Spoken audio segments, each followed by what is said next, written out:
Hello and welcome to our video summarizing all you need to know about the United Nations. Today, we are going to cover the United Nations formation, the aims, structure, and finishing off with a timeline. This video is really useful, especially if you are studying the UN history as part of your coursework or exam, as I'll get into the details you need to know to get top marks. So let's get started. So first of all, let's see how the United Nations were formed. So the League of Nations preceded the United Nations as the first institutionalized system of international regulatory policymaking, but due to its inability to direct and influence its significant participants, ultimately it failed. So on January 1st, 1942, the UN, coined by President Franklin Roosevelt, was first used in the Declaration of United Nations. During the Second World War, when representatives of 26 nations pledged their governments to continue fighting together against the Axis powers. The Second World War's demands on governmental policy delayed the United Nations' rise to power as a governing force until peacetime began in 1945. On October 24, 1945, the United Nations officially comes into existence. Representatives of 50 countries met in San Francisco at the UN Conference on International Organization to draw up the UN Charter. Those delegates deliberated on proposals worked out by the representatives of China, of the Soviet Union, and the United Kingdom, along with in the United States between August and October 1944. So the objectives of the UN, according to its charter, are first of all to maintain international peace and security, then to develop friendly relations among nations on the basis of equality and the principle of self-determination, to foster worldwide cooperation in solving economic, social, and cultural, along with humanitarian problems, to promote human rights and fundamental freedom for the people of the world, and to serve as a center where various nations can coordinate their activities towards the attainment of the objectives of the UN. To carry out its functions, the United Nations is structured into 6 principal organs: the General Assembly, the Security Council, the Economic and Social Council, the Trusteeship Council, the International Court of Justice, and the Secretariat. So for the General Assembly, it's the largest organ of the UN. All members of the UN are members of the General Assembly. Each state can send up to 5 representatives, but is entitled to 1 vote in the Assembly. This ensures that all the member states have equal status.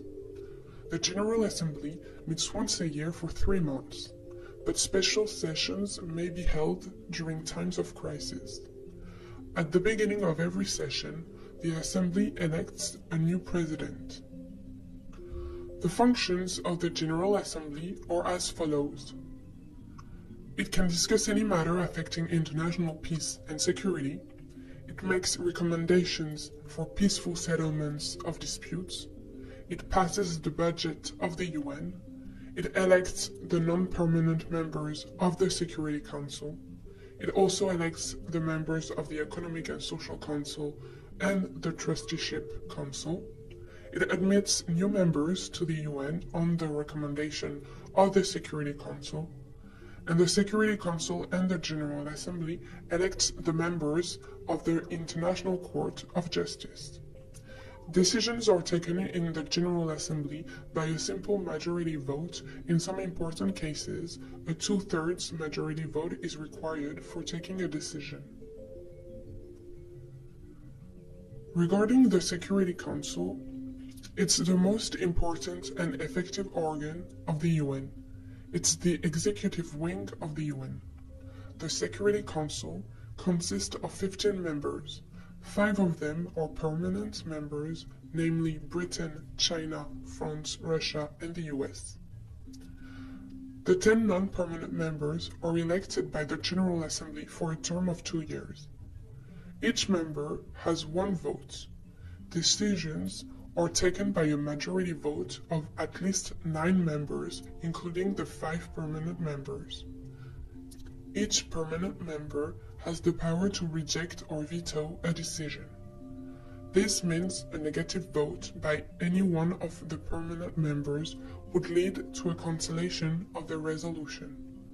The Council is powerless to act if there's such a veto by any permanent member, although it may be supported by all other permanent members. The functions of the Security Councils are, first of all, to maintain international peace and security in the world, then to investigate international disputes and recommend appropriate methods of settling them, to call on member states to apply economic sanctions against the aggressor and thus to put pressure on the guilty state to stop aggression, and finally, the Security Council may take military action against aggressor if required.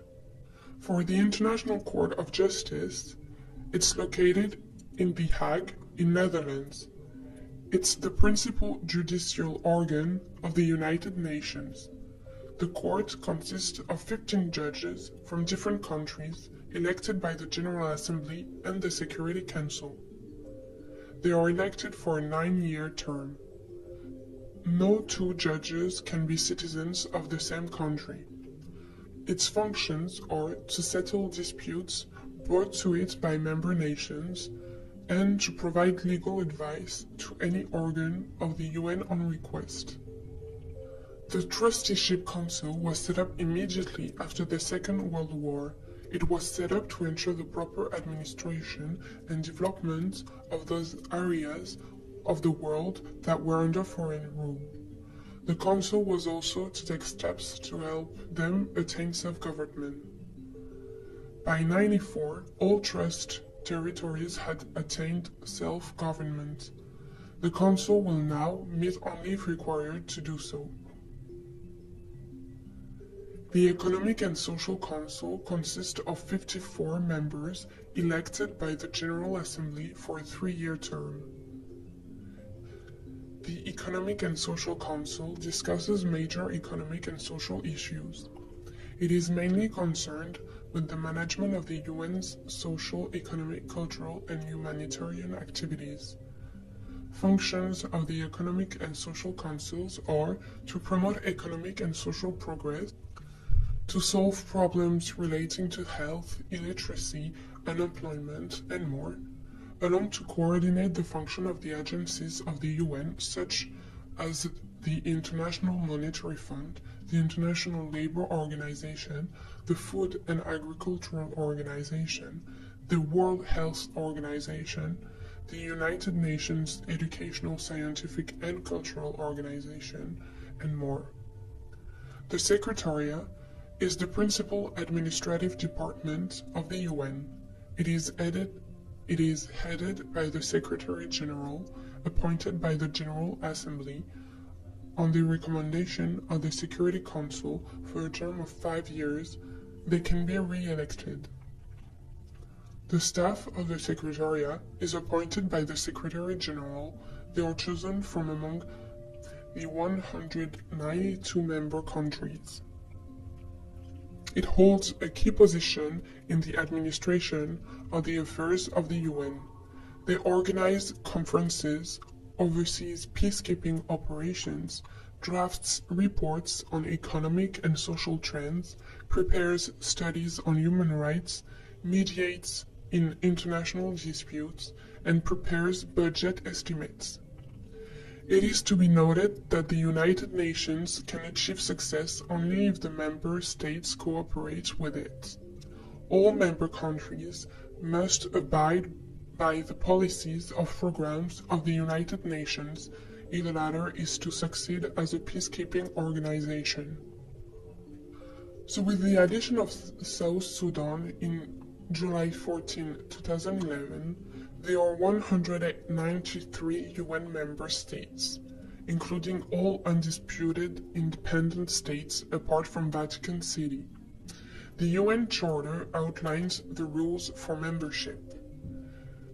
So first of all, membership in the United Nations is open to all other peace-loving states that accept the obligations contained in the present charter and in the judgment of the organization are able and willing to carry out these obligations. Then, the admission of any such state to membership in the United Nations will be affected by a decision of the General Assembly upon the recommendation of the Security Council. Finally, in addition, there are two non-member observer states of the United Nations General Assembly: the Holy See, which holds sovereignty over Vatican City, and the State of Palestine.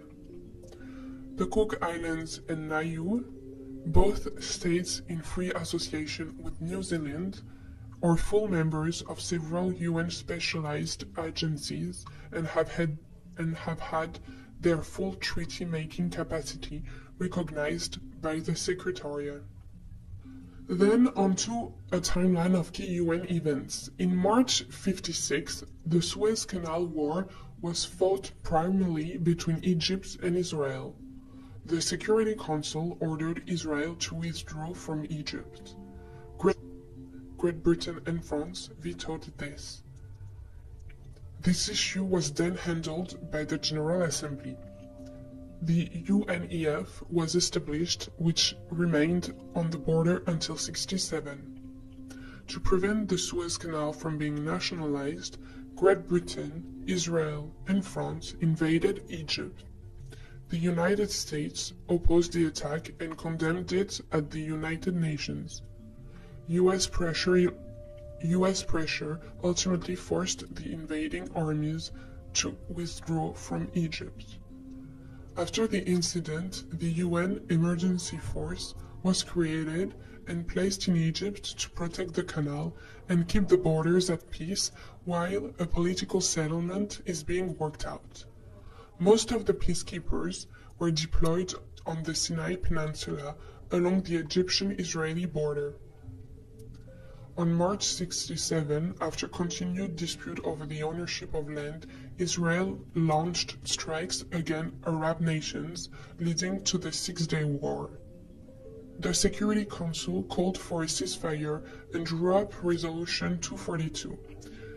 It was signed by all involved in the war, but the Arabs and Israelis interpreted it differently. However, the UN did succeed in getting an exchange of prisoners. On November 1974, the UN General Assembly granted observer status to the Palestinian Liberation Organization. On March 1979, the USSR invaded and occupied Afghanistan. The Security Council called on USSR to withdraw. USSR vetoed Security Council resolution. In a major defeat to their governing powers, the UN were unable to do anything. On April 95, the UN Security Council passed Resolution 986, beginning the Iraqi All for Food program. The program was intended to bring humanitarian relief to the people of Iraq. It was fraught with corruption. Following Iraq's liberation, it was discovered that Saddam Hussein diverted as much as $5 million of the aid to his personal bank accounts, and more than $10 billion was misspent. High-ranking UN officials, including UN Secretary General Kofi Annan's son, has since been accused of corruption. The Millennium Summit was held in 2000 to discuss the UN's role in the 21st century. The three-day meeting was the largest gathering of world leaders in history and culminated in the adoption by all member states of the Millennium Development Goals, a commitment to achieve international development in areas such as poverty reduction, gender equality, and public health. Progress towards these goals, which were to be met by 2015, was ultimately uneven. The 2005 World Summit reaffirmed the UN's focus on promoting development, peacekeeping, human rights, and global security. The Sustainable Development Goals were launched in 2015 to succeed the Millennium Development Goals. The India-Pakistan dispute over the ownership of Kashmir violently renewed itself in 2002. The clashes were made worse as both nations possess nuclear weapons.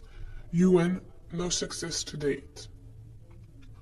The tensions continued to escalate over the ensuing 2 decades, leading to a standoff between the two nations in 2019, with the UN still unable to engage with a solution. On March 2003, after the UN failed to act on Bush's warnings the previous year, the United States led a coalition into Iraq. On January 2010, the Haiti earthquake caused between 100,000 and 300,000 deaths, leading to the most UN personal deaths of any tragedy in their history. On January 2017, Portuguese diplomat Antonio Guterres, who previously served as UN High Commissioner for Refugees, became the 9th Secretary General. He has highlighted several key goals for his administration, including an emphasis on diplomacy for preventing conflicts, more effective peacekeeping efforts, and streamlining the organization to be more responsive and versatile to global needs. So that's all for the United Nations. If you found this video useful, give it a thumbs up and do subscribe to our channel, where we offer free material that you can use as part of your studies to really get a better grasp of specific areas you might find challenging. Make sure to visit our website, where you'll find useful revision guides, model answers, and tools to get top marks. Thank you for listening.